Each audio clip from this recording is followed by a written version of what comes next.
and welcome to the Big 12 Mafia College Football Mafia Show. I'm your host, Nathan Bomber Brown. With me is somebody that is quickly becoming a partner on some of these shows that she contributes on. From Renegade Report, Jen Santi. How are we doing today, Jen? I'm good. How are you? I'm doing fantastic. We had a monster show yesterday. You had a monster show yesterday, so we might be a little tired. Yeah. But I think there's a lot to talk about. And it should be a fun show. Joining us in a little bit, hopefully, if her schedule keeps, Danielle Kelley, lawyer who's been on the show several times, great contributor online, on Twitter, and other social media spaces, really knows her stuff, especially when we're talking about this sports and college football legalese associated with the ACC, ESPN, and Florida State. That's really where her expertise comes out, but we're going to try to talk some NLRB and some other things today. On our way, please make sure you follow us on Twitter, turn on your notifications, and make sure you subscribe to this show. Leave a comment, give us a thumbs up, and let us know how we're doing in the comment section. We appreciate that. Lastly, turn on the notifications on YouTube.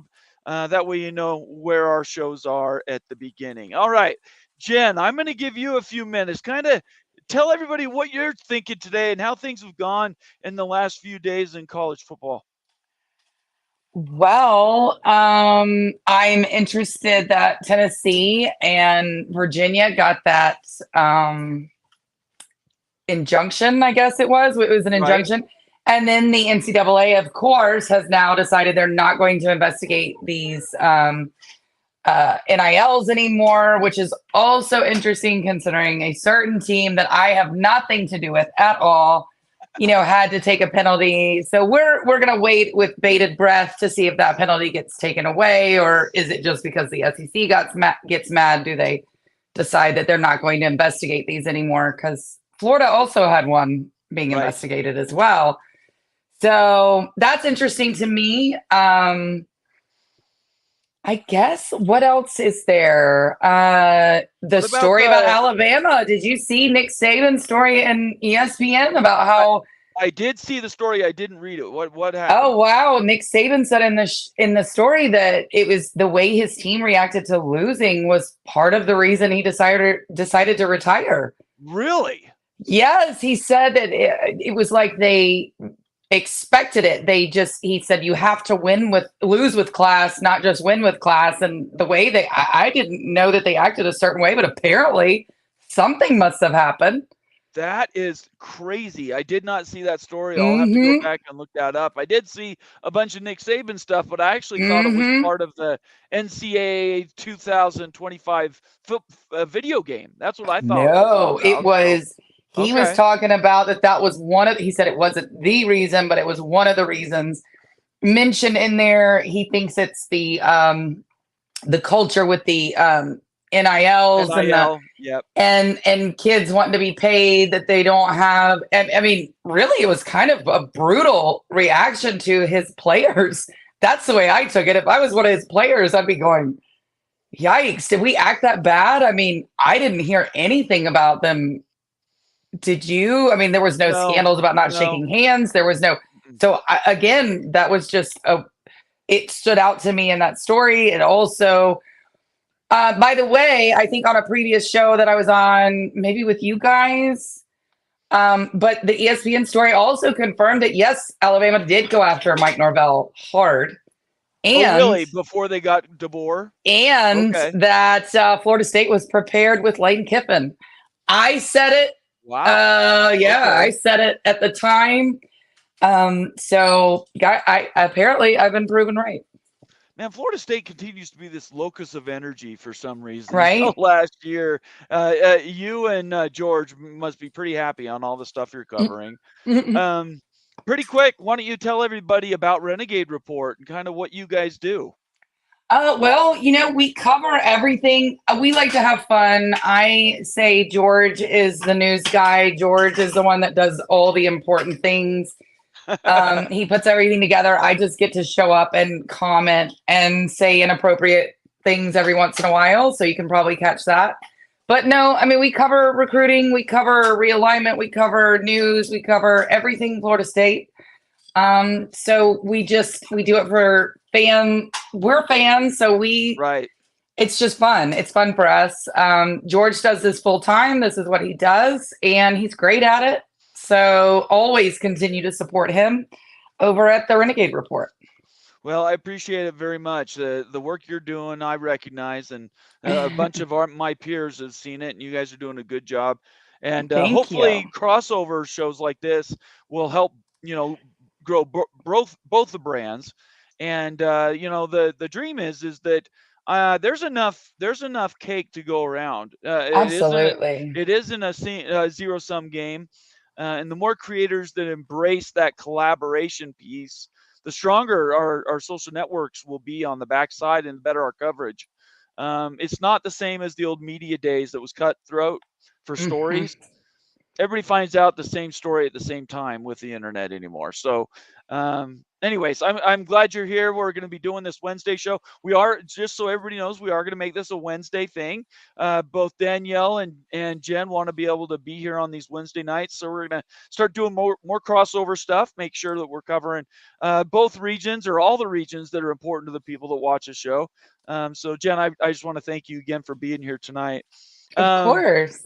On the crawler down below us right now, I put everybody's contact information for Twitter. If you want to make sure you follow Jen, you want to make sure you follow Danielle on Twitter, and get active in the social tweets that they have, because there's some really important stuff that comes out of there. And if you're not watching it, you're gonna miss it.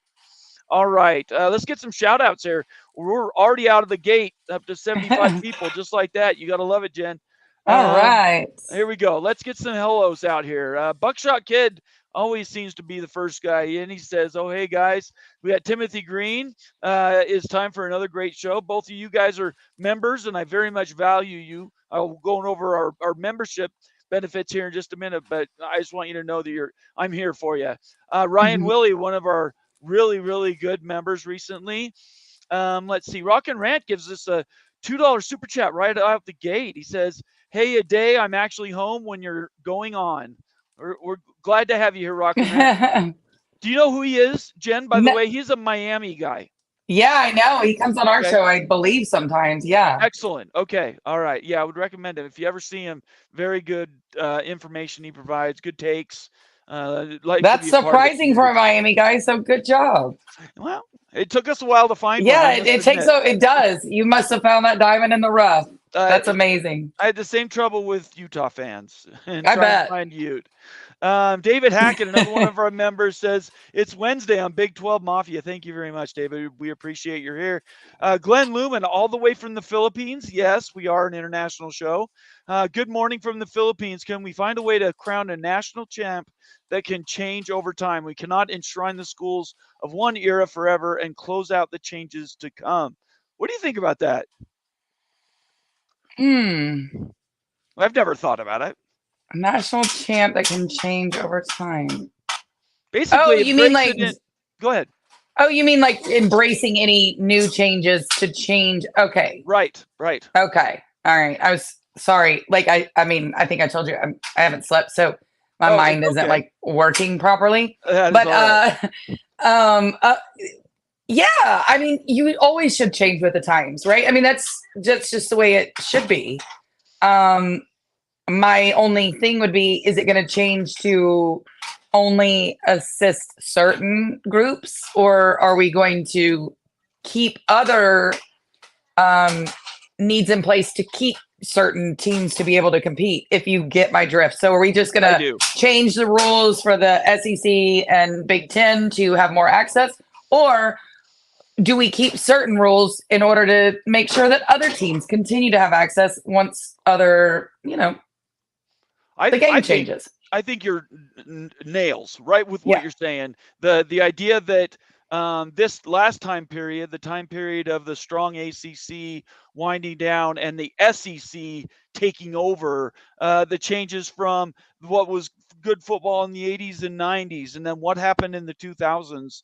I don't know that you could necessarily put an official thing to those things, but I think we could start talking about ages. This was the age of this. We're coming into the age of NIL and player employment. I mean, there's lots of stuff that you could do with that, I think. It's an interesting idea. I've never thought about it. Yeah, I mean, absolutely. Thanks again, Glenn. I appreciate it. Let's hi? See. No, hi. Sorry. How you doing? That's okay. Good to see you. You want to come say? He sees his sister, so he's got to say hi too. Okay. There we go. We got Mr. Incredible in the house as well. All right, you two, go. Blonde-haired kids, boy. Mommy's busy. Conundrum says Eli Johnson, 6'6", 230, River Falls, Wisconsin, commits to Tight End University. Thank you, Conundrum. We appreciate the update for your school. That's really nice. Stephen Vitz here. Sky is here. Illini Ted, Carrie. These are all members, by the way. Nick Snyder's not a member, but hopefully he will be soon. Good Lord, y'all have amazing guests lined up. I do the best I can. That is kind of my subject matter expertise coming out. Nathan Campbell says, hi, Nate. Hi, Jen. Good to have you here, Nathan. Don in Kansas. Good evening, everyone. Nick Snyder. The second comment from you, that and kids wanting playtime and pay. Yes, that's right. We're going to talk about college. Yeah, he mentioned that in his story too. I mean, that was really, like I said, that's really stood out to me today. I couldn't believe that came out, to be honest. What part of it stood out to you that was the biggest effect, do you think? I think it was him saying the way they acted after a loss threw him to say, I don't fit in here anymore. Yeah. Yep. I would agree with you. I'm shocked. And it explains a little bit what happened with everybody leaving when Kalen DeBoer came in. That really explains a lot. It's not so much on Kalen DeBoer anymore. It's on Saban losing control of his team. Yes. And I don't even know if it was really the team, because then when you hear about the way their NIL was formed, that it's really about him. It was more, I think it was a lot of just losing all that control that was involved with it, because honestly, I think they were able to get away with smaller NIL payments because they got to play for Nick Saban. That was the best money grab you could get. That was almost guaranteed NFL ticket, wasn't it? Yeah, I would say more than half of every player that went to Alabama ended up on an NFL roster at some point. Yeah, I mean, it kind of explained so much to me, and it was weird to see how close it was with Mike Norvell. I mean, I had heard it was, and I had heard they gone after him pretty hard. So I don't think he was as far down the list as anybody would like to think he was or wants to act like he was. And I understand Alabama fans, they think they got their first choice. Right. And I get that. Just like there were Florida State fans who believed that Mike Norvell was Florida State's first choice. I think Mike Norvell might have made the best decision of his life. I don't think anybody wants to follow up Nick Saban. I agree with that. I think Kalen DeBoer, his job, maybe 2 years before they run him out of there. I 100% agree with you. And I don't even think that it's because he's going to do a bad job. No, I think in fact, he might do a great job, and I don't think it'll matter. I think he could win 9 games in a year for 2 years in a row and still get run out. Yeah, well, that's almost a certainty, I think. Yes, that's what I'm saying. It's like that's huge to do, really, in your first 2 years, especially at a school like Alabama. When you think about the way the program is without Nick Saban, because Nick Saban was that program. I don't think everybody really gets it, that he was that program. That program, and so I think. I think for Kalen DeBoer, it doesn't surprise me he took that job if you think about, where he came from to get to Washington. Right. And so you see something like Alabama and you think that opportunity isn't going to come along again. And then you have coaches who have been in the business for a long time, in Division I and doing Division I. I have a feeling they were like, this job is going to come open in 2 years. So, well, yeah. That's what I think Lane Kiffin was thinking in my mind, but I think that's what Dan Lanning was thinking too, and Steve Sarkisian, and maybe even Mike. I think that too. These are all smart coaches, and they know what's going on. They know they knew what was going to happen with that team after Saban. Yeah, that's it. That's really interesting. That's a story that's intriguing and going to play out over the next coming months, I'm sure. Coy gifted a membership to the College Football Mafia. I want to thank you very much for doing that. I don't have my sounder guy here tonight, Coy. I apologize, but I will clap for you. Thank you very much for gifting somebody that gift. I need to see actually who you gave that to. That's really important. Looks like that we went to Nick Snyder. So Nick Snyder, pay that forward. Consider giving a gift to somebody else, because that's what we are here. We're a family. Literally, we try to cover each other. We've given a ton of free ones out so that people can use them, and we encourage you guys to do the same. So, Coy, thank you very, very much. I really appreciate it. Let's get to a few more hellos before we start talking about some of this news stuff. Don in Kansas is here. Bob Swanger, a new member. Good evening. Happy to be here. I'm glad you're here too, Bob. Let's see. Big Lubbock says, great show. Becky, go Huskies. One of my favorites at the University of Washington and a contributor on our Big West Mafia show. Good to see you, Becky. Minnesota Seminoles says hello. He's a member. He's coming here for you, Jen. I know he's not here to see me. Friends call me Sean. Another member says, Rock and Rant, thanks for the membership last night. That's what we do here. So let me explain really quick how the memberships work. Go down to the bottom right-hand corner of the window. You can see there's a little dollar sign. Click on it. You can go to gift membership. Tell it how many you want it to do, and it'll populate them. It'll show me that somebody got them, and then I'll turn around and report it to the world. So if you want to do that, really appreciate it. Also, I want to encourage super chats. If you want your comment or question to be read, guaranteed, it has to be a super chat. I don't guarantee any other comments. But then member comments come second. And then, of course, when we're near the end, I also do regular comments as well. Let's see here. Really quick, let me run a little couple videos on business, and then we'll start getting to news of the day. This is how you become a member of the Big 12 Mafia. Want to become a member of the College Football Mafia family? Simply select the Join button from our homepage. There are several options with their own unique benefits to choose from. You can also set yourself to auto-accept gifted membership by selecting the gift settings options as shown. I really recommend that gift settings, by the way. You'll get those gifts before anybody else. I do also say, though, that if you're always receiving a free one, you're kind of cheating a little bit. It might be helpful if you pay that again forward for other people.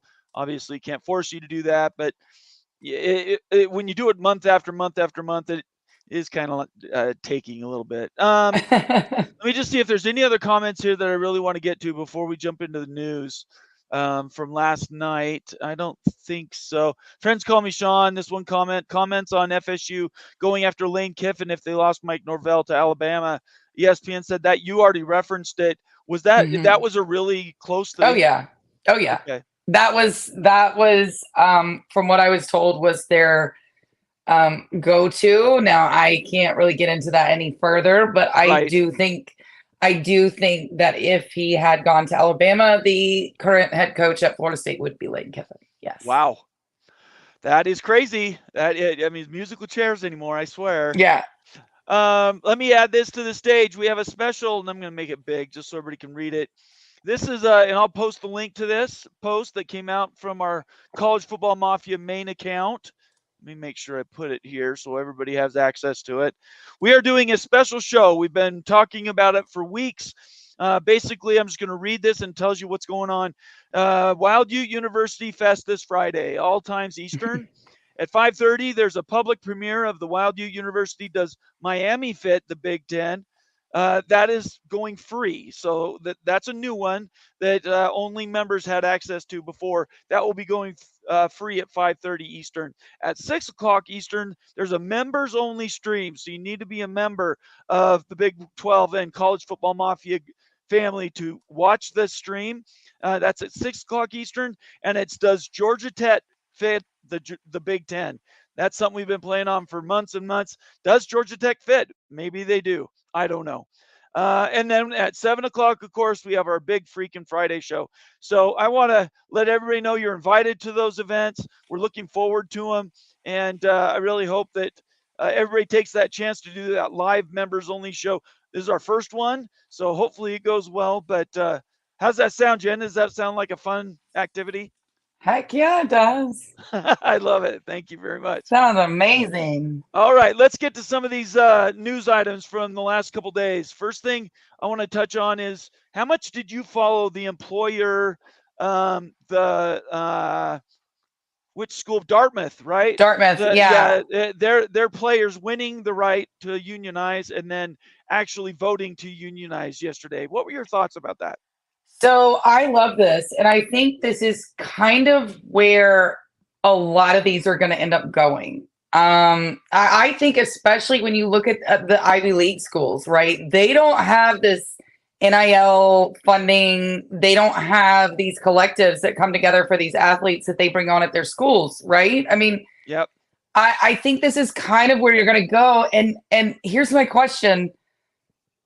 Does Duke end up doing something like this? Yeah, I mean, these are questions, right? Yeah.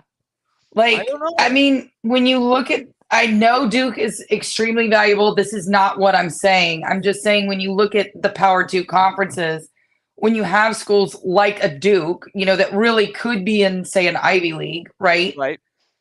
That's why I wonder, is that something they could look at in order to compete, in order to continue to compete, right? Because these kids are going to start getting, especially even in basketball. I mean, because Coach K isn't at Duke anymore. It's like losing Saban, right? I mean, while you're Duke, you're still now competing against, like, you know, the Tennessees, the other basketball schools that are in your little recruiting base, Kentucky, right? You're dealing with that. And I just wonder, is that something that they could start looking into to be competitive, to get these kids, right? Yeah, and we're talking about a private school here, Dartmouth. All the Ivy League schools are private. So rules associated to them is different. Yes. Than these state entities like a Florida State, like Washington, or any other. That those rules, are they universal, and do they apply across all fields and areas? Because I know this. Where I live in Utah, the laws are way different than they are in California. We have antitrust, and we have ways to even out all the rules across the country. Federal, everybody needs to be playing on the same page. But if this is a state-driven entity, in other words, if the vote, and I have an outstanding question I never got an answer to. I was hoping to ask Danielle. Is this only federal, or does it apply, and can it be applied to all the different states? Because if it can be both, talk about a mess. Okay, what court decided it? That's the one question I would have. I don't know. I asked that. I couldn't figure it out. I went through the like, for instance, let me bring this up. Let me show what everybody. So this is the actual event. Let me bring it to stage. This is the actual event. This is the group: subcommittees on health, employment, labor and pensions, higher education and workforce development, and safeguarding student athletes from NLRB misclassification. So I couldn't actually anybody tell me which it is. Is it federal or is it state? Is it both? And I think those are really important questions. Yeah. I need to look at that, because the way it's kind of worded at the top, when you look at subcommittees, health, higher workforce development. Let me go back to that. Hang on. Let me go back to that. Yeah. Go ahead. Like, when you kind of look at just that title, that to me screams federal. But, when it doesn't say it, let me show you one more, and then you can continue to analyze. Yeah. This is the original story and posting from Amanda Kristovich. She kind of broke the story. 15 people broke it at the same time, but she was one of the first. Her quote is, Dartmouth men's basketball players vote to unionize 13-2. There's 100% turnout, so all the 15 players voted. And then in her article here, the headline is, History in Hanover, Dartmouth men's basketball players vote to unionize. And that's from Front Office Sports, by the way. I'm gonna post that link so everybody has access to it. We give credit to people when we use their stuff. So there we go. I just want to make sure I don't forget to do that. So, I can't tell. I don't know which it is. Well, Becky in the chat, she says NLRB is federal, which is absolutely correct. And I was thinking that the way they worded it in that headline kind of screamed federal to me. Right. And the subcommittees, yes, is federal. I would think this is a federal ruling, but without absolute confirmation, I'm not going to say that, but I would think it is. And that's why it's affected everybody. And that's why everybody sees this, because they can use this as precedent. Yeah, I mean that carries a lot to it, right? Mm-hmm. It has so many pieces that are strung out and goes across so many different jurisdictions. Unless we have somebody in live chat that's a lawyer, if you're here, you're hiding, because I thought I knew all the lawyers that were hanging around. Again, I was hoping Danielle could be on, but her schedule is very, very tight. So we'll just have to table that, I think. I don't want to guess and steer people down the wrong river. Yeah. And then find out that, oh, wait a second, it's nothing close to that. So I think for this argument right this second, we're going to table this. But I think it's something it's a question that needs to be answered.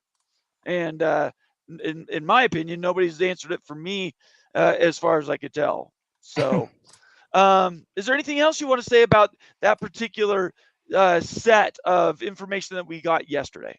No, I think for me, I just kind of want to see where it goes from here. Will other teams start to do it? Are we going to see Harvard do it? Are we going to see some of these other schools get involved and do this? Because I think this could lead to a bunch of different schools doing it.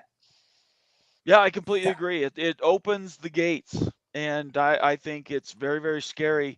What's interesting is this ruling has been in the works for years. 3 or 4 years was the original filing. So any schools or conferences that are acting shocked and surprised right now weren't doing their due diligence over the last 3 or 4 years. And I would question those entities if they are asking those questions, because it doesn't, in my mind, doesn't lend a lot of faith into the way they're leading my group. Would you agree with that? Yeah. I definitely agree. I don't think you're really trying to think ahead if you're shocked by this. And I also think all this alignment stuff, even with Oregon, Washington, all these things, you could kind of see that this is the way it was going, depending on when you realize that realignment was all happening and all these earthquakes were about to happen. It just depends on when you decided to open your eyes. Well, we'll keep that bookmarked, and when Danielle gets here, hopefully she'll show up and we can ask her directly. Really quick, we had a member for a month announcement for Carrie. Carrie, we appreciate you being here for the last month. I'm going to give you a clap since I don't have any clapping music myself.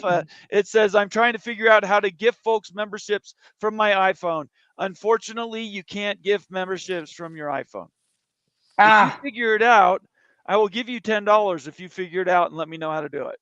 You can't do it in the chat. Try it. I couldn't figure it out. I think you can do it in the chat. If you click on the little pay button in the chat, if you click on the chat and hit the pay button like you're going to do a super chat, I think it comes up gift memberships. And I'm not going to tell you guys how I know this. I have a vice of a TV show that I'm obsessed with, and I go in all like the fan breakdowns and stuff. So the amount of money I spend on YouTube is ridiculous. Maybe I should keep that to myself. Well, let's just see here. I'm trying to do exactly what you just told me, right? I'm going to try to go to it. I'm going to pause it for one, so I don't hear us talking. And then, down at the bottom, you're right. Yeah. Oh, wait, but it's super chat. You can't give gifts. Oh, okay. It doesn't say membership gifting? No, you can only do super stickers and super chat. That's what I saw before. Yeah. One thing you could do if you're wanting to do that and you don't have access to a computer, you can Venmo me and I can turn around and buy gifts. I've done that in the past. My Venmo is, I could just quickly type it. I'm not asking for people to send me money in particular, but if you did want to give a gift and you didn't have access to a computer to do it, here is my Venmo. And I'll take whatever you get and I'll immediately put it into gifts. I can even do it during the show. So that's one way to do it. I can't think of another way to make that happen. So Carrie, thank you very much for being here for the first month, and we hope you stick with us. That's a clap out, by the way. All right. Let's see here. Let's get to some more comments. Don in Kansas says, we are seeing the end result of putting the future of college sports in the hands of two giant corporations. That would be Fox and ESPN, and a few thousand 18 to 23-year-olds. This will end badly. It's certainly not a good look for college sports, and specifically football. It's looking like a different animal, isn't it, Jen? Mm-hmm. It is. And I think at the end of the day, we should all realize that this is going to go the way of the NFL at some point. There's too much money involved. There's too much power involved.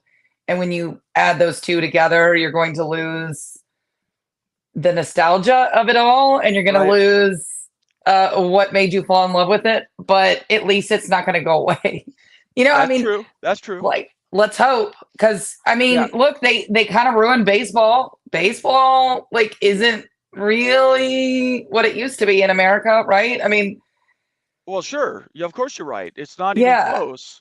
It's just weird. Even the NFL is, it's not what it used to be. Now, is it viewership? Viewers are on the rise, sure. But for people who love the game, who love to watch, who love the rivalries, who love everything, things have changed, but it's still very popular and it still makes money. And we all still watch it, and we all still log in on Wednesday nights to listen to us talk about it. There we go. I love it. Let's keep that going. Thank you very much, Dawn. That's a great question. Really quick, do a reset. We've got almost 200 people watching us right now. I appreciate everybody for being here. Make sure you follow us on Twitter and you subscribe on YouTube. Hit the thumbs up. There's no reason you can't do it. It's free. It's sitting right there underneath where we're talking right now. And then lastly, leave us a comment or a question. We try to get to those, and we add those to stories in the future. Jen could do the same thing with their Renegade report show with George. And we want to encourage everybody to do those things, to support all these creators. It's really important to me, at least. Down below us, it's going to change here in a second, but that's our contact information. You guys can find everybody there on Twitter, and then Renegade report again on Twitter for Jen and George. Okay, please subscribe. 185 people here. We should have a lot of new subscriptions on YouTube. Turn on those notifications as well. All right, let's get to another question here. Stephen Vitt, he's in and out, but we appreciate Stephen being here. If there's a drop-off in Alabama, it won't be because Kalen DeBoer is coaching. It's impossible to follow up and act like Nick Saban's. You're nodding your head. Yeah, I 100% agree. I think Kalen DeBoer is an excellent football coach. I think what he did with Washington was unbelievable. This goes into this debate, recruits versus coaching, right? If you look at his recruiting classes, they're not top 10s. They're not top 20, but this guy was winning games and he was beating really good teams. And that is development, that is coaching. And so, yes, he is going to be a very good coach. If somebody was going to come in and lose all this talent that Alabama lost, I think Kalen DeBoer is one of the best options you could get. Look, he does more with less, and that's what he's great with, and he's an excellent coach. I just worry that they're going to run him out. That's all I'm going to say. Kalen DeBoer didn't get where he got by being a bad coach. Right? Absolutely. He's come up through the ranks. He's paid his dues. Oh. You might argue that this jump from Washington to Alabama is a little bigger than people were expecting, but still, he's been a valuable member of the coaching community for a long time. And this now we know, like I was highly critical. I know Sergeant Pickles and Becky were highly critical of when he left. And then there was some snickering that Alabama was losing all their players, and it was because of Kalen DeBoer. Now I think we understand it had nothing to do with him probably. It probably had everything to do with Nick Saban and the way that thing blew up. Yeah, I think that has everything to do with it. And I think that if you think about it, let's put it in, this has nothing to do, I don't think, with Kalen DeBoer, because let's think about these kids talk to each other. Their friends go to other schools. They do this, right? Everybody talks. Okay. Yep. The NIL payments are very low at Alabama. Alabama was not having to pay these kids the way Other teams are having to pay them in their NIL payments because their coach was Nick Saban. That was a huge, they were given the Saban discount. These kids knew they were going to make money in the NFL playing for Nick Saban. Look, they came there for basically nothing. So not basically, but you see what I'm getting. They're getting a huge discount when you talk to the kids at Auburn. You know, Hugh Freeze is having to throw around bag. And all these other schools are doing the same. So again, I think that was more it. Like, okay, well, are you going to up my NIL? Well, that NIL wasn't really funded that way at the time. That's right. So I think that was the problem. And so anybody blaming Kalen DeBoer, I just don't agree with that. But I don't think he's going to last 2 years at Alabama. I just don't. I agree with you. It's sad. It is sad. We just want to be very clear that we ascribed motives before, and maybe we got ahead of the game. I'm not saying you. I'm saying me. I'm taking responsibility for this. Me and my team, we kind of snickered, and we thought that it was more on his head than anything else when he went down there. And now I think we know that there's always a bigger story, and we need to be really careful about jumping to conclusions. I mean, for some of those huge kids, that were recruited by like the Georgias and the Ohio, like maybe Kalen DeBoer just wasn't the name that was going to keep them around if, say, Ryan Day is calling or Kirby Smart's calling, right? Yeah. Maybe. But I still think it has a little bit more to do with the Saban factor, the NIL factor, and the way that program was really built around Saban. So it's like once he's gone, it was kind of a house of cards. Yep. And it was going to be a hard thing for anybody to clean that up. You're exactly right. You could not be more right. Yeah. And I think it's really important. This is a gap in the coverage that I think your show, my team shows. We can fill that vacuum of information that generally is a lag from a story like Saban doing this and leaving, and it took 3 weeks, a month before the full story came out about what really happened there. I think in the creator space, we can fill a lot of those gaps. We don't have to wait to go to press. We don't have to wait to have a TV show or meet some deadline. We could do it automatically. Mm-hmm. And I know you guys have been breaking stuff on your show. We don't do as much breaking on mine. We did last night because Immaculate's thing with the NLRB, but generally we don't do that. So when you have those opportunities, you've had some slamming guests on your show. And I think what we do is fill that gap. And it really makes me feel good when we can kind of fill in information that people generally in the past didn't have access to. Yeah, I absolutely agree with that. Somebody says I was right about ESPN giving Saban his curtain call. Oh, of course I was. Let me find that. Hang on. Was that it's the last comment. Yeah, I saw it and I was like, my eyeballs automatically go to Junior, right? Hey, when they use my name, they always go to him too. So, so yes, I don't think this was as last minute of a thing as that story does suggest. I just don't buy that Nick Saban, his type A personality, walked into work one day and was like, "Hey, I'm going to retire." I just don't believe that. I think this was obviously planned. I do think maybe Bama thought they could change his mind. I think they did. But I think they also knew that in the back of, he's in his 70s. Like, yeah, right. Like, he was going to retire. Like, it was, you either retire or die. I mean, nobody has stopped that clock yet. I mean, if you have, please let me know because I need to invest in those skincare products. But I know what that means, by the way. That's an inside joke, and I even know that. Yes. So, like, I'm sitting here going, like, please let me know. Like, I need to know what they are. But he was always going to retire. So, of course, they had a plan in place. I think, maybe they're doing that for a little dramatic effect. But right. The article said he put the 80 notice. Yeah. I mean, those rumors have been going around for a while. And I think there was a reason for those rumors going around for a while. I do think if he did not get into the playoff, I don't think he would have retired. I don't. Yeah, I think he would have stuck it out for one more year. I think he wanted to go out on top. He should have left last year, honestly. He was already a year too long, I think. Well, it's weird once the game starts to get away from the coach, how quickly it goes. Well, sure. It doesn't happen slowly. Like it happens 1 year. Like look at I'm saying from my experience with Bobby Bowden. Like Bobby Bowden, the day the game got away from him, it just seemed like it went quick. It went quick, right? Same thing Jimbo happened with Fisher.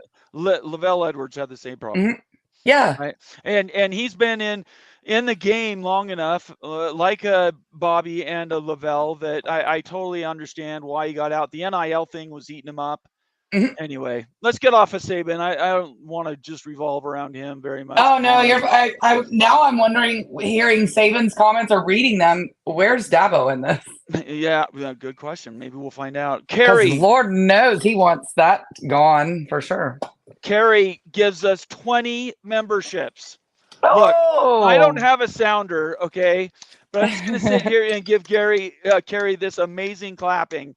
And thank you so much. Thank you to the community and everybody who gets a free membership. You better be sending Carrie some sort of a present in the mail. I don't know, a nice card, a Christmas present, or maybe just a shout out on Twitter and YouTube. Boy, that is a big deal. Make sure you guys all give him a personal thanks. And then again, I would ask, just like Carrie's doing, pay it forward, give it to somebody else, because the community keeps growing, and it's because of people like Carrie that it's that big. Let me get the names to the people that were given. I mean, 20, that's just incredible.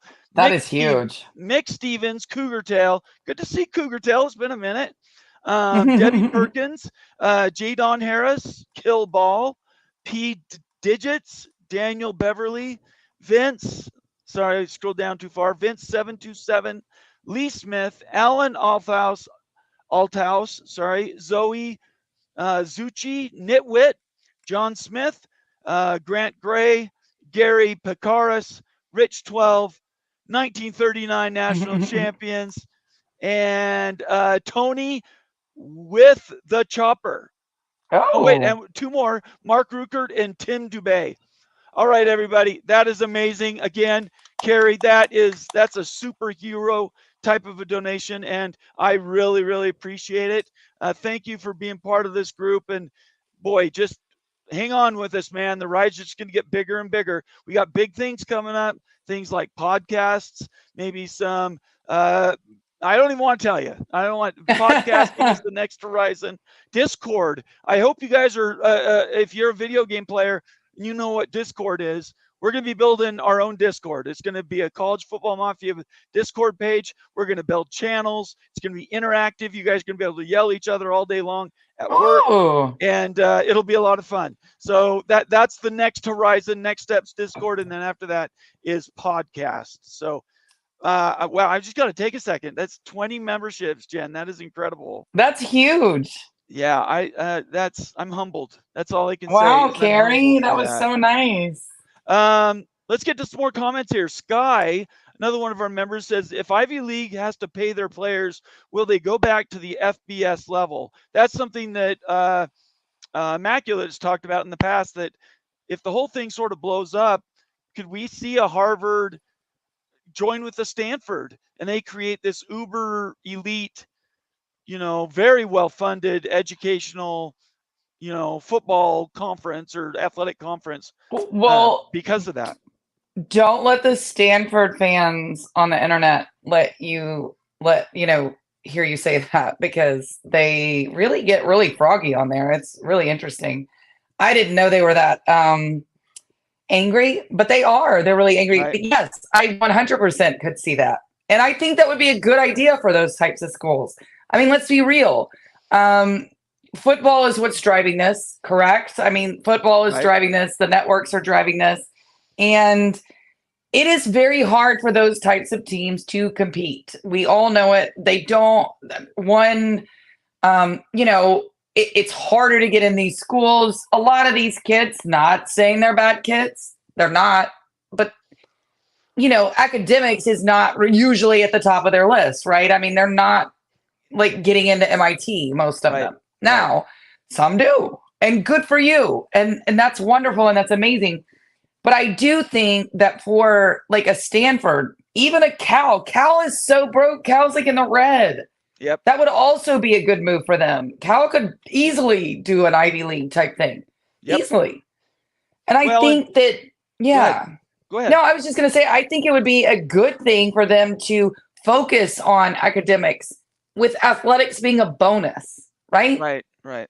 I mean, it's definitely some way they could go. Just so everybody knows, the Pac-12, especially Stanford and Cal, always sold the Pac-10. Let's say the Pac-10, maybe not the Pac-12, but when I was growing up in the 80s and 90s, even in the 70s, those schools really looked at themselves, and they even advertised themselves as the Ivy League of the West Coast. Mm-hmm. Stanford has always put itself up there with Johns Hopkins and Harvard and Columbia.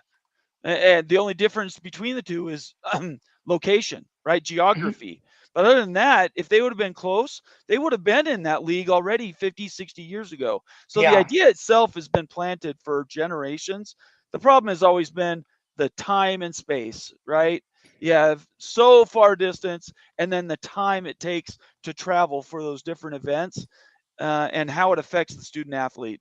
That's a really big deal. And honestly, Cal and Stanford and even SMU, well, not SMU, but Cal and Stanford signing up to do a majority of their work with the ACC is just madness to me. It's so madness. And I get that they were in a horrendous position, but do you think they would be in a worse position if they just stuck with Oregon State and Washington State? In fact, I think they would have been better off if they I agree. I 100% agree with that. And so because people they can hem and haw over the ACC all they want to, but when Florida State leaves the ACC, and it's not if, but when, right? It is devalued, and Cal, Stanford brings zero value to it. It's not going to help those payouts, right?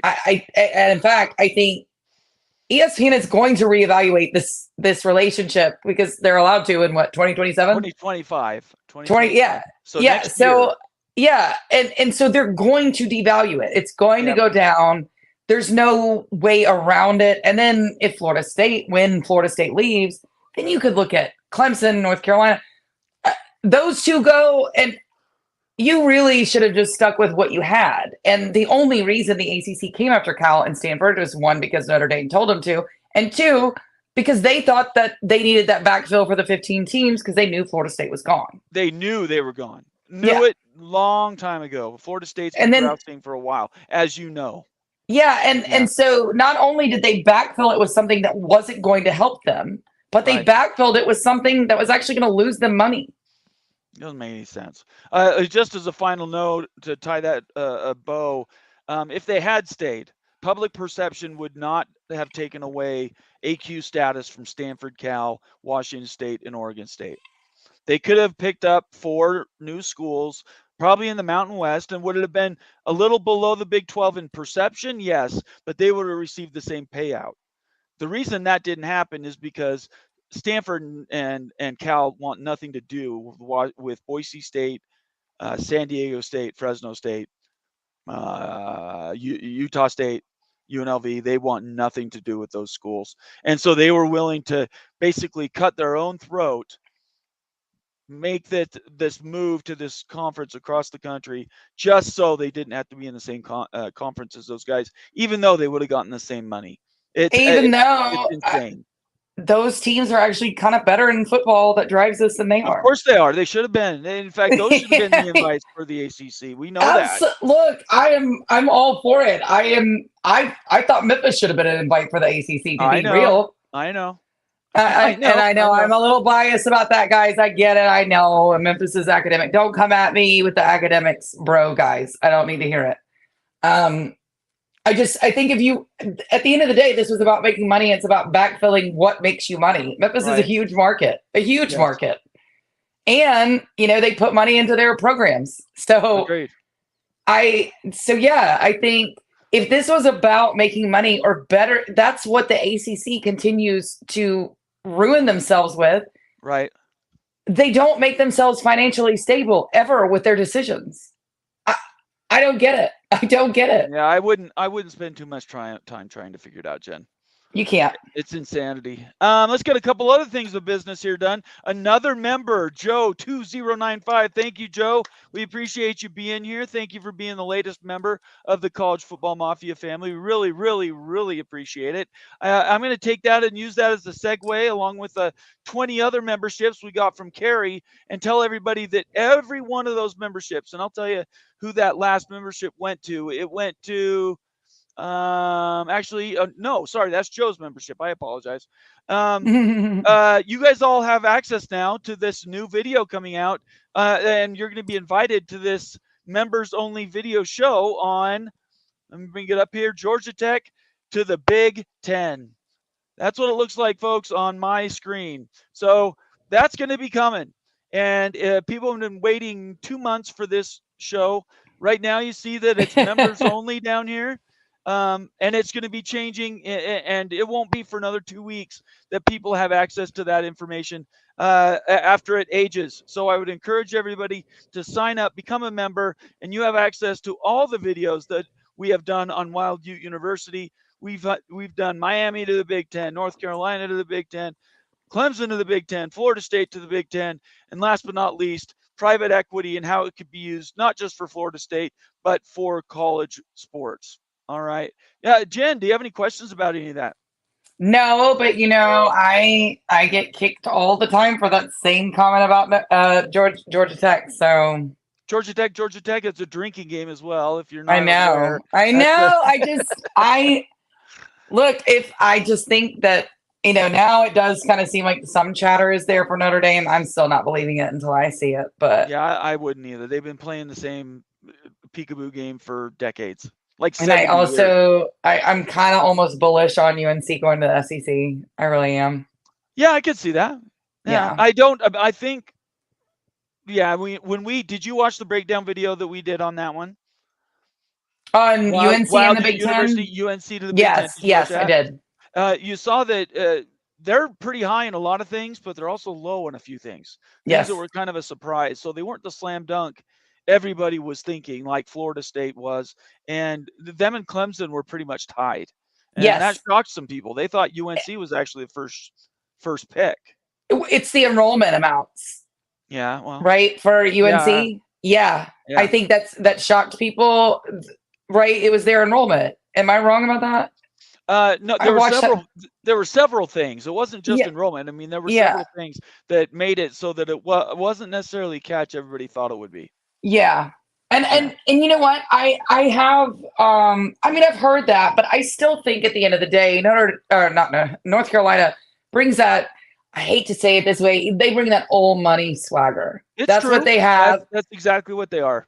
Yep. That is what they have. That's what they've got. And I think that brings out these eyeballs in these TV executives, and they're like, oh wow, everybody's gonna watch it.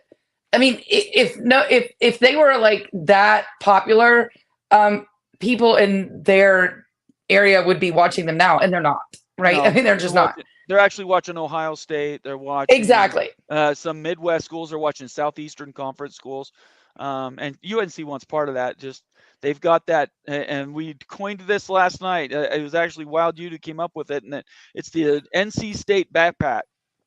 And that is NC State being attached to North Carolina could potentially stop it from any growth, and they might be stuck in the ACC for a while, even at a reduced rate, which would be hate to see it.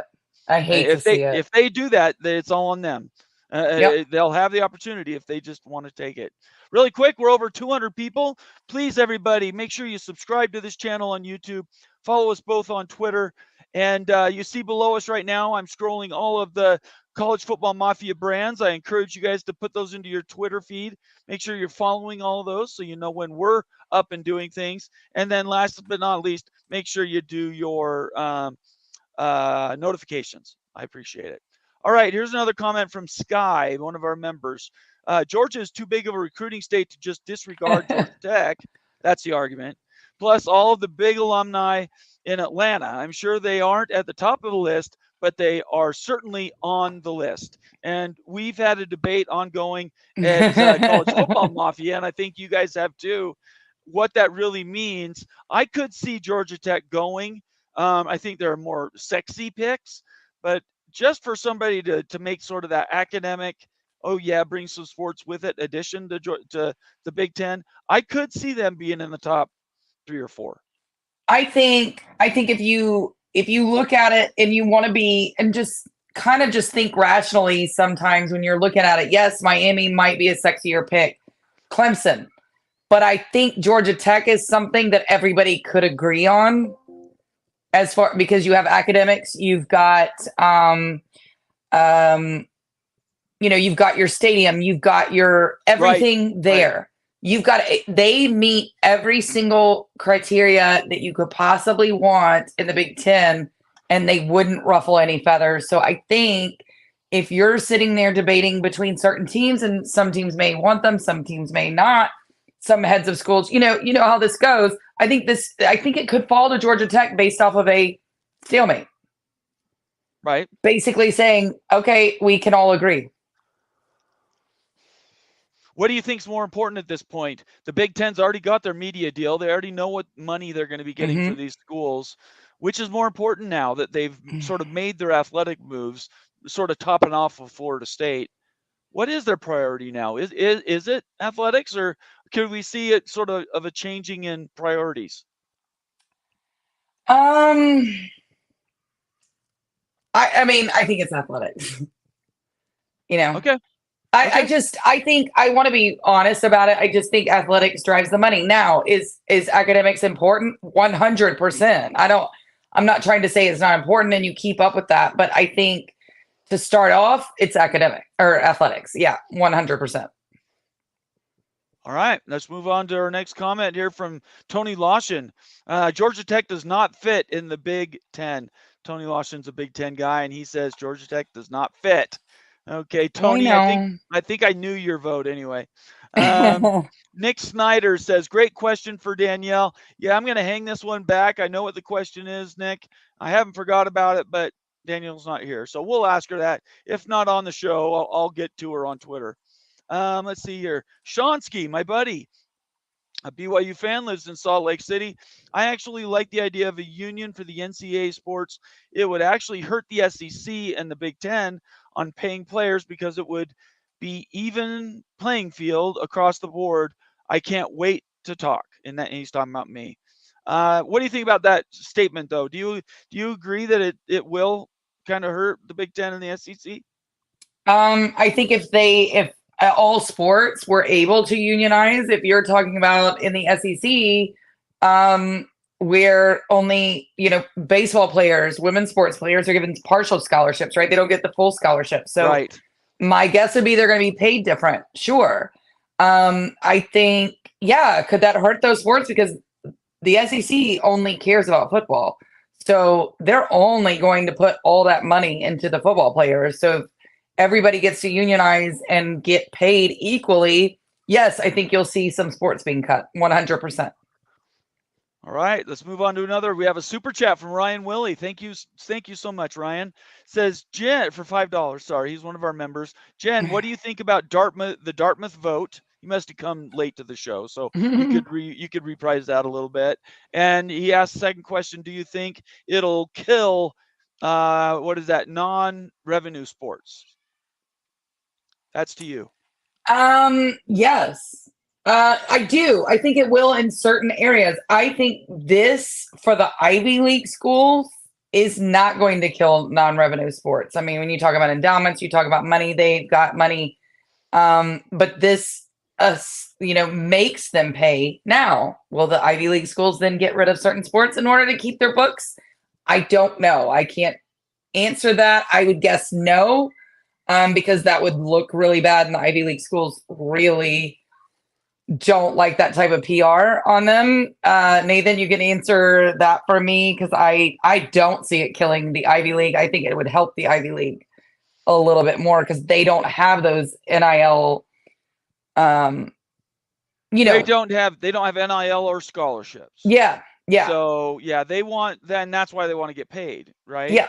But look, their education every year is like $100,000. Yep. When they're getting, it's frustrating because them being in these higher education schools, like Stanford or Duke, there's trade-offs. Yeah. And you're going there for, the front porch, football's front porch, as Greg Flugar says. But at the end of the day, they're going for an education. And so I don't know if that's going to be true or not. I honestly don't. I would take a coin and flip it up right now, and I still think we're not sure where this is going to end up by 2026. That's my thinking. I can't add any more detail to that than that. Can you? No, and I don't think it's going to be bad for them. I do think it would be bad if we're talking about like the public schools, because they have so many sports having to pay if they unionize. This is going to be a mess. But hey, I'm good for it for these kids. Go get paid, get your union dues. Good for you. Well, we talked about this last night, but everything that goes with the union, you have all the costs, the startup costs for a union. Oh yeah. You have all the overhead. Now you're paying dues, and you might not be getting a lot out of them. I mean, it's a whole different world to be in a union. For those that have lived in right to work states that didn't have unions around, you move to a union state, and it's a whole different ballgame. It's actually a different economic system in some of these other states. So anyway, those are really good questions. We appreciate them. Let me get to my next one. Let's see here. I didn't miss any. That's good. Okay. Joaquin Morales says, as discussed last night, what does this mean for international student athletes? Last night we talked about Australian kickers. College football, men's and women's basketball, and all the other sports, student visa versus work visa. Last night we said it could be a mess. It could be. They might have issues actually getting the requisite permissions to stay if they have to be an employee. I think you will find that will clear up on its own, depending on the school needing that to be pushed through. Okay. All right. Like I have a feeling if an Australian kicker wanted to come into Florida State and this rule was down, like Ron DeSantis would take care of it. I have a feeling that in a certain, I think it depends on the school. I think, maybe the Vanderbilts, the NC States might have some trouble. Right. But I think depending on what school, and again, this isn't going to change. This is always going to be the problem. Depending on the school, the rules are going to be different. Well, yeah. Look. I wish we could answer. I wish we had more details that we could fill in. Mm-hmm. I don't think you can answer that because states are so different now, obviously. And I have a feeling that this is all going to come down to which state has the teeth and the wherewithal to either fight the NCAA, if that's who they have to fight, because I have a feeling they will.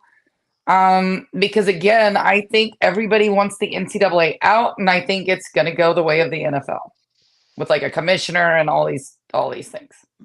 Quite possibly, very true. I agree that easily could happen. I'm going to ask for help from the community. I saw somebody, I think Nathan was asking about giving gifts. Nathan Campbell asked me a question. Here it is. Nathan Campbell, a member, says, Nate, can you gift someone a membership for me because I can't pay you to do it? Nathan, yes, I can gift somebody a membership for you. I probably can't do it well. I don't know if I'm watching. Sometimes it doesn't work. Give me 1 second. Jen, talk while I try to see if I can make this work. All right. So yeah, I agree. There's a comment here that says unions have pros and cons. Problem for these kids is the non-revenue sports. They have nothing to bargain with. That is 100% true. And again, this could cause those sports to be taken away if the schools have to comply and follow these rules. But I think if you start down this road, that's just an angle you're going to have to look at.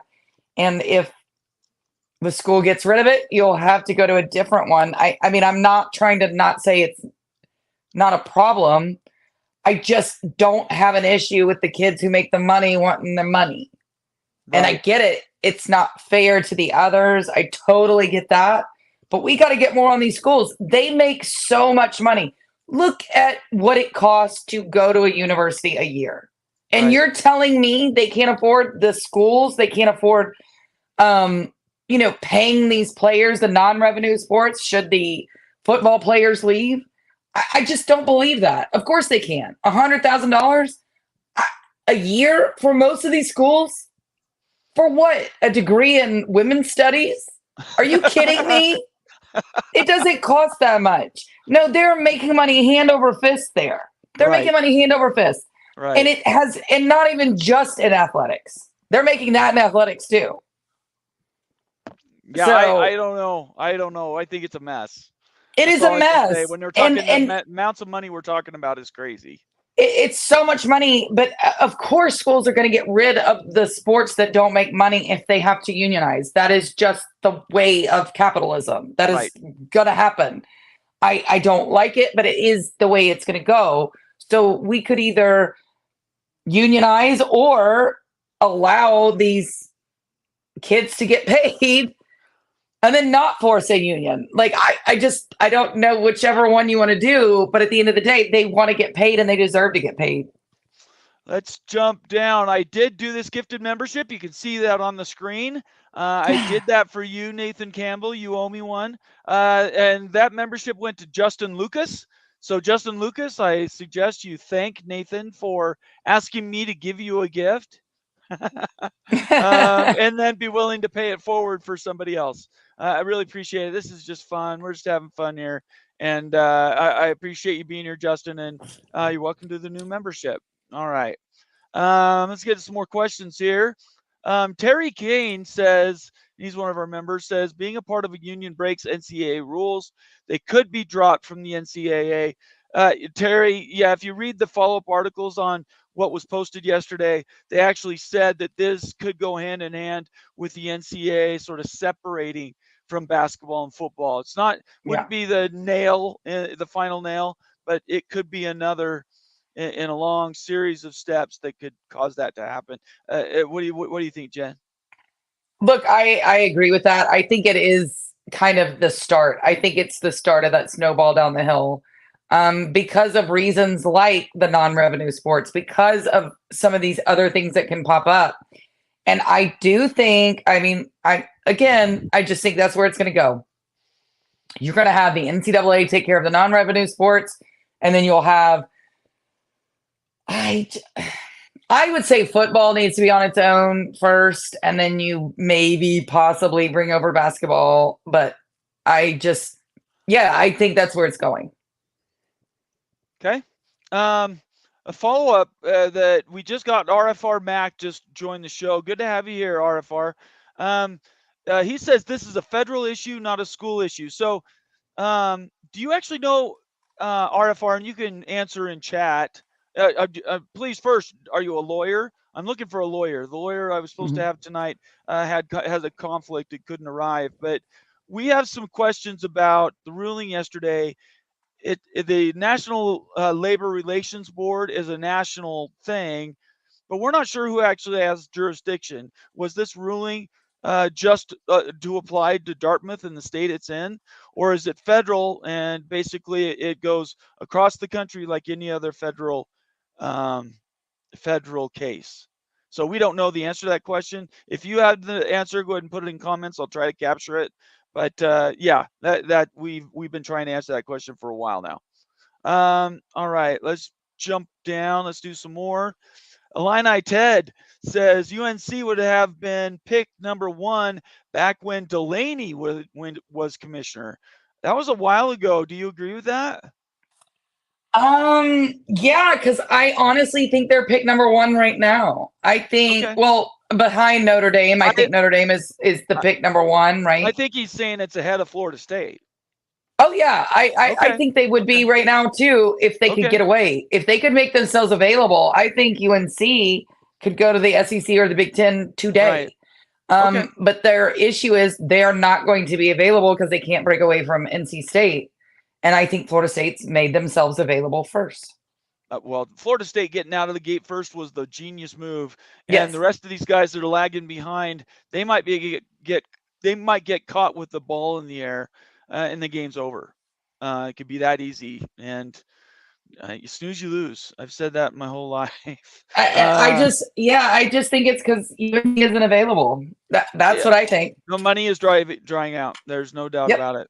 Thank you, Ted. I appreciate it. Let's see here. Preseason champions, Ohio. He says Georgia Tech drinking game. Georgia Tech also has more national championships than either Florida State or Clemson. When we're talking national championships, are we talking football and basketball? Or are we talking tennis and swimming? Or are they talking about those 1950s ones? Do they have national football championships from the 50s? Because if they do, they count. Do they? You bet they do. Okay. You bet. Yeah, you have to let them count. I don't count football championships before segregation. No offense. Okay, I'm not even going to touch that. I was trying to think of a way to answer it, and I don't know how to answer it. So I'm just. Well, you know I'm right. You know I'm right. We're not going to allow. I'm not going to say anything about it. I'm not going to say anything about it. I'm not doing this. I'm not doing it. One pass. I'm letting that go for it. Right, but everybody knows I'm right. Okay, and I'm not saying you're wrong. I just don't want to get into it myself. Sergeant Pickles, one of our members and one of our contributors, says, "Good evening, all. Been here for 3 seconds and heard Jen say the magic words: Mafia, Georgia drink, Georgia Tech, Mafia drink." So we appreciate that. Thank you very much, Pickles, for getting people drunk. If you're currently driving right now and you've been drinking, that's against the law. And I encourage you to get off the road. Park and let it pass. Sleep. Get some good sleep. All right, let's see. Does beer and wine count for that? Because it's alcohol is alcohol. Does it really matter? Oh, okay. I thought I was. I don't know. I've long believed you were sober. I long believed you were sober if you only drink wine or beer, because that doesn't really count. But I don't know. It doesn't matter to me. It's not my rule. It's a joke. I'm not saying anything. Gorb for $2. Thank you for the super chat, Gorb. He says Atlanta is important. He's talking about Georgia Tech recruiting. Yeah. And obviously Georgia is very important. However, if Georgia Tech was that important, they would have moved to the Big Ten long ago. Yeah. Yeah. There's a quality there. I could see them going to the Big Ten, but it's gonna have to really kind of fall to them. I agree with that, yes. Yeah. Yeah, I agree. I think that's right. Although I think they would be a good fit. I do. I think they would be a good fit. I love it. Thank you, Gord, for the super chat. I really appreciate it. Nathan Campbell says, where do you think Virginia Tech and North Carolina State go? I'll do mine last, Jen. Where do you think they end up after all said and done? Okay, well, I think there depends on some scenarios here. I think if UNC moves to the SEC and the SEC will take NC State, that's how NC State can jump in there. Same goes for Virginia. Could I see Florida State, Clemson going to the Big Ten, and then the SEC saying, all right, let me take NC State or North Carolina, Virginia, and then I'm going to take NC State and Virginia Tech. Those are going to be my 4 blocks, right? Those are going to be my 4. Okay. That's how I can see it happen. Otherwise, NC State, Virginia Tech, y'all are going to you're going to the Big 12, or you will stay in the ACC. That's it. I agree with everything you just said. I think that's true. I think that if they could get lucky and end up in one of the other conferences, but I think when all said and done, they're going to realize they're going to lose so much money on it. It's going to be just like the Pac-12. They're going to look at what's left. The media partners are going to come to them. ESPN's going to say, sure, we'll re-sign you at a 50% rate. Yeah. Then they're going to be looking in the Big 12. But they could do that breakaway sort of high education, sort of snobbery conference is what I call it. Try to keep Notre Dame involved. And then, they could keep the ACC together. I just don't know how likely that is. So. I think that it would be likely if Notre Dame would join the ACC fully. Well, of course it would be. Yeah. They would. Which they're not going to. The ACC. But we said the same things about Oregon and Washington. If they had gone out and committed and said, no matter what happens, we're Pac-12 proud, the Big Ten would have gone away and the Pac-12 would have gotten a media deal. Them never saying it, not even one time, is what led to this instability and why they eventually died. So, it only takes just one non-comment, one no comment, one brush off, right to absolutely destroy a conference. And that is so wild to me, but that's true. And I do think the Big 12 is in such a good position right now that they get to now pick and choose who they want to add, if they want to add, how they want to progress. And so I think they're in such a good position to stay alive. Whereas the ACC right now, all these teams are now looking for life rafts. Every last one of them. There is no, there's not one team that is going, wow, I am so happy in this conference. You can't find them. Show me one that's being realistic. I agree with you. Just so everybody knows, we're on our final 15 minutes. I have to go. Actually, in 12 minutes, I have to go. So I just want to forewarn everybody, if you did have a chat you wanted to get out, it's going to have to be a super chat at this point because I've already caught a couple queued up, and then we're going to be out of here. Just forewarning. I probably should have said something about 10 minutes ago. I apologize for the late notice. Jen, I want to thank you for being here as we go through these last comments. Let's see here. Shonsky says, this realignment stuff makes me laugh at times when Florida State leaves. It devalues the ACC by millions of dollars. So doesn't all these other schools going to the Big Ten devalue the Big Ten? No, it doesn't work that way, Shonsky. It's not. It doesn't work in the inverse. It doesn't work. So adding those teams actually values the Big Ten more because you're taking away a market share and adding it to another. But yeah, like taking away the biggest market share absolutely devalues that one conference because I know Clemson has been great these last 10 years. I'm all on board with that. Nobody is saying that that's wrong. The viewership just doesn't show that. And that's where the money is. That's where the eyeballs are. That's how the cookie, how do I say this? How the cookie crumbles? Yeah, that's how that's how the spread is made, however you want to freaking put it. But you know what I mean? Like I do. So that's how it works. The teams that bring the eyes, the teams that bring the viewers, the teams that the networks want to put on, because if you put them on their good channels, they're going to bring viewers, right? So that's the problem. That's where the ACC comes into, because if you take away Florida State and Clemson, nobody's watching. Right. Nobody.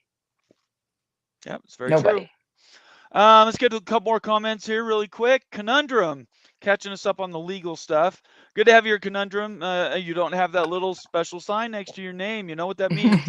The National Labor Relations Board is an independent agency of the federal government. So it doesn't necessarily mean it's a federal case. It just means they're a federal entity of the United States that enforces U.S. labor law in relation to collective bargaining unfair labor practices. So I think what that tells me is it could either be a state jurisdiction or it could be federal.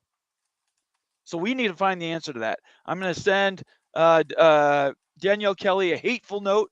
Just teasing. I'm going to send her a note saying, hey, can you answer this one question for us? Because it's been burning us up for 2 days. And I need She said she just tried to log on. She couldn't. She sent you a message too. I just saw it. Where? But, just this second? Yeah, just this second. So, but you've got to get off, but I'll let you answer her. All right. But yeah, keep going. I'm going to answer her. Yeah. So, okay, where was I going? Because I kind of got lost.